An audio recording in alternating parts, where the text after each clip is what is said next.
こんにちは、スクールの加藤です。最近インディーゲーム遊んでいますでしょうか？インディーゲームという言葉がすっかり世の中に浸透してきましたよね。個人が作ったゲーム、小規模なチームが作ったゲームの中にも面白いものがたくさんあって、それが広く認知されるようになったなと感じています。私自身も日々たくさんのゲームを買っていまして、積みゲーが増えて少し大変な今日この頃なんですけれども、このチャンネルでは以前にも何度かインディーゲームの状況についてお話をしてきました。前回が確か2025年の1月か2月頃だったと思うんですが、1年余り経ちまして状況もかなり変わりました。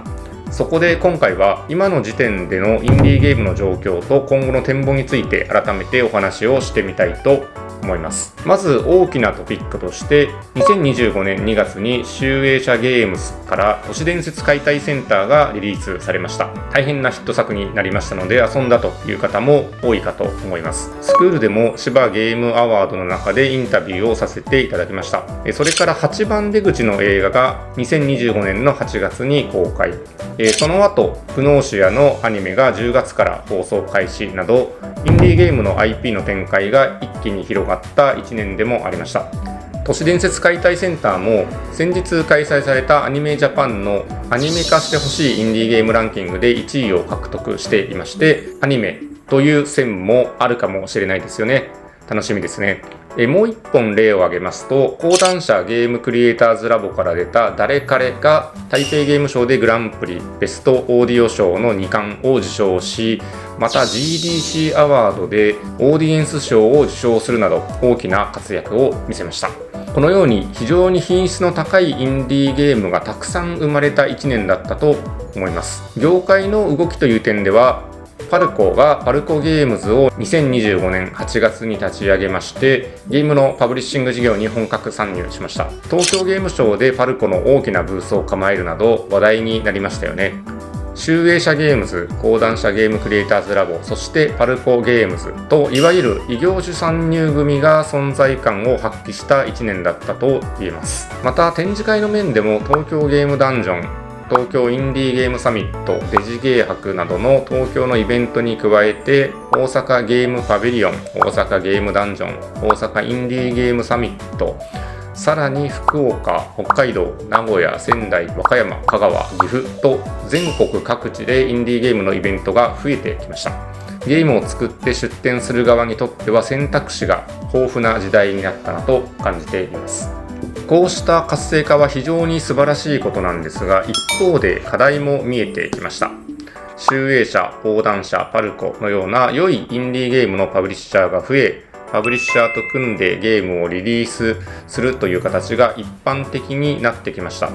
これ自体はとても良いことだと思っています。ゲームクリエイターは開発に専念し、販売はパブリッシャーに任せるという役割分担は理にかなっています。ただ、ゲームデベロッパーとパブリッシャーの間には相性がありまして、例えば契約条件、収益分配、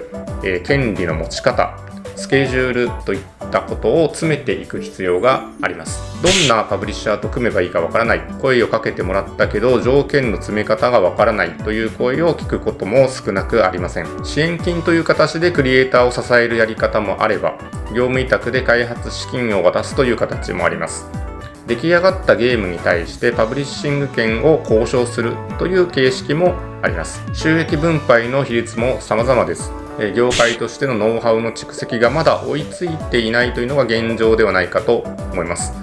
税務の面もそうで、消費税の扱いであったり、収益分配の場合の源泉徴収の義務など、専門的な知識が必要になります。個々には税理士や自治体の窓口、税務署に相談するという方法がありますが、業界としての知見を蓄積共有していく仕組み、つまり業界団体のようなものが必要になってくる局面かもしれません。インディーゲームは個人、小規模チームが多いだけに、そういった団体が自然に生まれにくいという難しさもあるんですけれども、ここは課題として認識しなければならないと思っています。それからやはり AI の話は外せないと思っています。2025年の3月頃、チャット GPT が大きくアップデートされまして、コーディングの精度が一気に上がりました。イラストなども例えば AI でイラストを描くと指の本数がおかしいような絵が生成されていた時代もありましたけれども、現在の生成 AI のイラストの品質は別の次元になりつつあります。そして今クロードコードという AI ツールがありまして、これが本当にすごいんですね。私自身も試してみたんですが、エンジニアでない私がクロードコードをインストールして、パソコンのキーボードをポコポコと打ってですね、1週間くらいで遊べるゲームが完成しました。1日に何時間も没頭してやっていたというわけではなくて、朝と夜にちょこちょこと触って、あとは AI に走らせておくという感じで1週間でゲームができました。ドット絵のキャラクターを動かすということも AI がその場でやってくれました。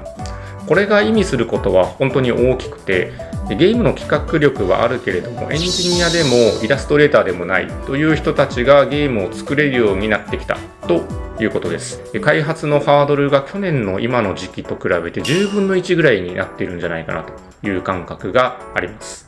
ゲームを作る人が増えると必然的にゲームの数が増えます。Steam では現在年間約2万本ほどのゲームがリリースされていますが、これが10倍、20倍になったとしたら、プラットフォーム側が品質の低いものを排除する方向に動く可能性もあります。App Store や Google Play がすでにそうした方向に舵を切ってきています。インディーゲームに求められる質が上がってきている中、プラットフォームの審査も厳しくなり、審査時間が長くなったり、審査通過の難易度が高くなることが考えられます。ただ、そうした淘汰の後には本当に良いものが残るとも思っています。ゲーム市場は市場も大きくて、情熱を傾けてきた才能のある人が個人として生活が成り立つくらいのチャンスをつかむことは以前と比べれば現実的になってきました。ゲーム初の IP 展開がこれからも生まれていくことも期待できます。ゲーマーとして業界に関わるものとしてこれからのインディーゲームの盛り上がりをとても楽しみにしています。